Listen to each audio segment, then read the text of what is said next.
To the visit by former Anambra State Governor and presidential candidate of the Labour Party in the 2023 election, Peter Obi, to Oyo State to commiserate with the victims of the recent Ibadan explosion.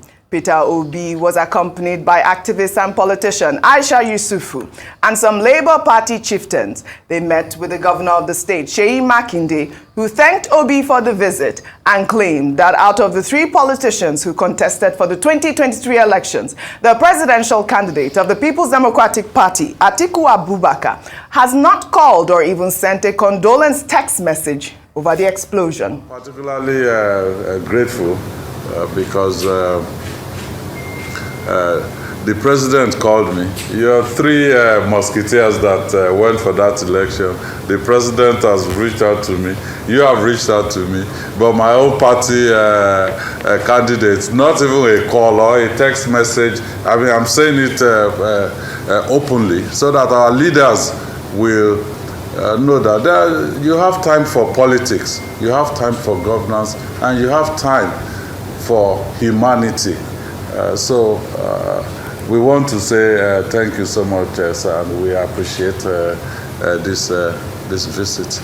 Well, the spokesman to ATIKU, Paul Ibe, issued a statement clarifying that ATIKU sent his condolences to the victims of the Ibadan explosion as well as the Oyo State government, but that perhaps Makinde may have been too busy to keep track of media reports on the incident. Well, Rufai, Ayo, I mean, you did hear Makinde in that video. I mean, I did see that tweet. I believe it was January 17th, which I'll read. ATIKU did send a tweet out, but Makinde was saying that he wanted a phone call or even just a text message. Let me read ATIKU's tweet. ATIKU on the 17th of January wrote, "I wish to express my condolences to the good people and government of Oyo State over the explosion that rocked the capital city of Ibadan late yesterday night. While the government continues to provide humanitarian support to victims of the explosion, I commiserate with the families of those who might have lost their lives and property to the explosion." Of course, there was a fallout in the PDP. He was part of the G5. I mean, I don't know, he expected ATIKU to give him a phone call, which I think would have been the right thing to do. I mean, maybe just to close the gap with all of that. Politics is over. It's time for governance now. I mean, he appears to be reaching out to ATIKU at this time. Rufai. Does he miss ATIKU already? So much. Already. So soon, when they were doing G5 and he had the state in his hand and he flipped it towards President Tinubu. He didn't know that there were consequences. I think what ATIKU has done by condoling, sending a general message on Twitter is all right. It's enough, right? It's enough. The question you should ask Makinde is, when last has he called ATIKU? Okay. That's the question you should ask him. See, and why didn't he say that why didn't he add Kwankwaso to the mix? Because there were many other candidates. Why is he focusing on ATIKU alone? I mean, Peter Obi went there to miss him and all of that. Peter Obi has got no problem with him. But do you know the betrayal ATIKU is dealing with? Huh? You betrayed your own party man. Where's party loyalty? Because somebody had qualms with ATIKU, that's Mr. Wiki. You people went against your party. And you, Makinde, you joined them. Now you are saying that ATIKU should come to your states. You want to beat a man and expect the man to come and cry in your front and be pushing his head. No, you should not do that now. ATIKU said, sorry about what happened, we all condone. Peter Obi went there, yes, it's good, but it's ATIKU's prerogative, but it's not because you are not chummy with ATIKU. If you're on talking terms and he didn't come to visit you, that's another case entirely. But Peter Obi has no problems with anybody, so he went there. All of this, Makinde, and why is he saying it in public? Can I ask, does Makinde have Alhaji ATIKU number? So why don't you take the phone and text him? That Baba, Marie. Why don't you text ATIKU? Why are you coming to say this in public?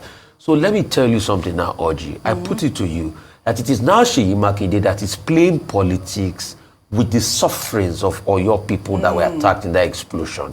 And Makinde should stop it. Focus on your focus. Day your day. Focus on how you are going to ameliorate the challenge and how the investigation is going to come out.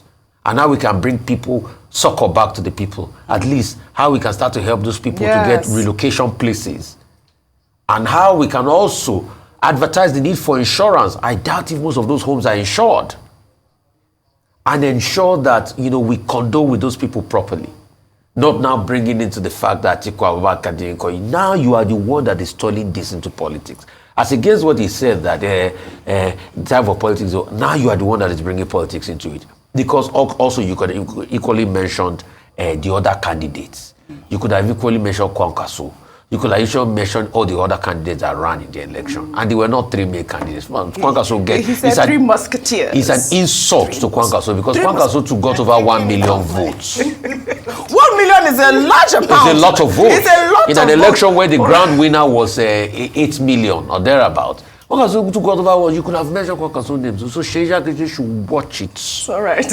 Well, before I come to you, know that the PDP has just been in tatters. That's what I would call it at this time. Over the weekend, we had a guest, Dr. Pierce, who had said that no, we can't say that the PDP is not rocking at this point. But you saw Daniel Bwala in France. If you can pull up that picture, Daniel Bwala visited Tinubu in France. But it's not the first time. He did go. And then Dr. Pierce was saying that he's not a PDP member. In fact, he's a political jobber. Yeah, that's the picture. That picture has been and he's trending. Defending. He said his work. Yes, it is. But let me take a tweet from Frank Shaibu, who actually responded to this picture. Frank Shaibu wrote, the only time figures and homogenes were mentioned in the Bible was in 2 Timothy 1:15-18, and it was for abandoning Paul and the gospel. Can you imagine your legacy being left behind as a traitor? Apostle Paul knew the pain of betrayal.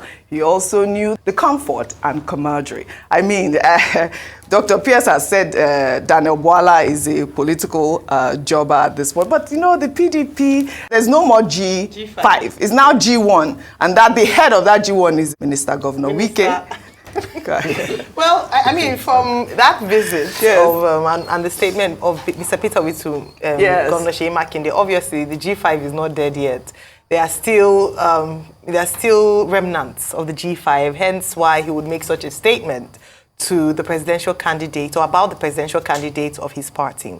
Now, going to Mr. Frank Shaibu's, it's so wonderful to see different sides of the politics or political parties play and speak to themselves like this. At some point, they were in the same camp and they were speaking for the same party, and now he started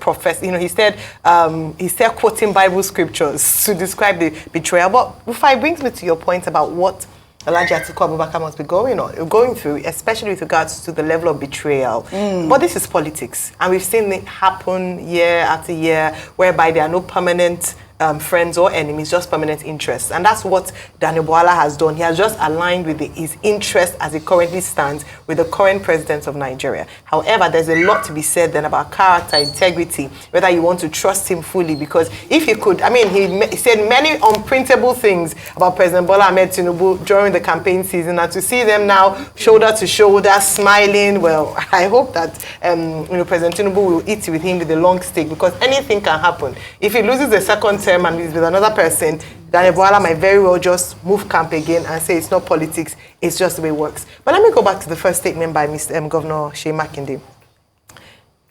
His statement was very weighty. In fact, there were many stray bullets there because, number one, referring to the three candidates as musketeers, I don't think that was very flattering. I thought it was a bit derogatory in terms of the three musketeers, including the president. So he included the president of the Federal Republic as a musketeer, referring to that very popular book, The Three, with the same name title. But also he talked about, he neglected Kwankwaso. So he was saying that he discountenanced his involvement in can we just be fair? He's saying the three top candidates. Well, it's still musketeers, but at some point it was the 4 musketeers, wasn't it? But beyond that, I'm just saying that stray bullets, so I didn't think that was the main thing. I said there were some stray bullets hitting some people just by themselves. But beyond that, very importantly, first, I must give him kudos for the way he handled this Ibadan explosion.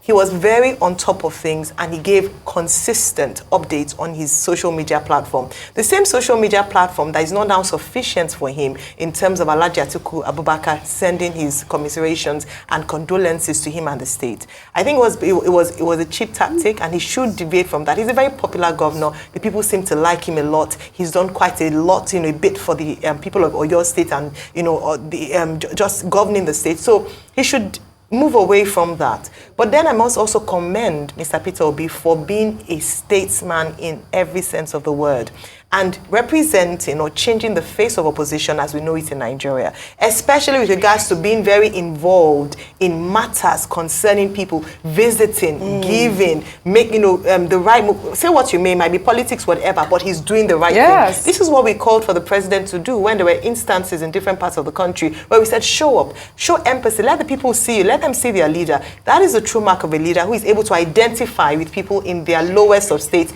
beyond political differences, beyond political affiliations. I thought that was really good to mention.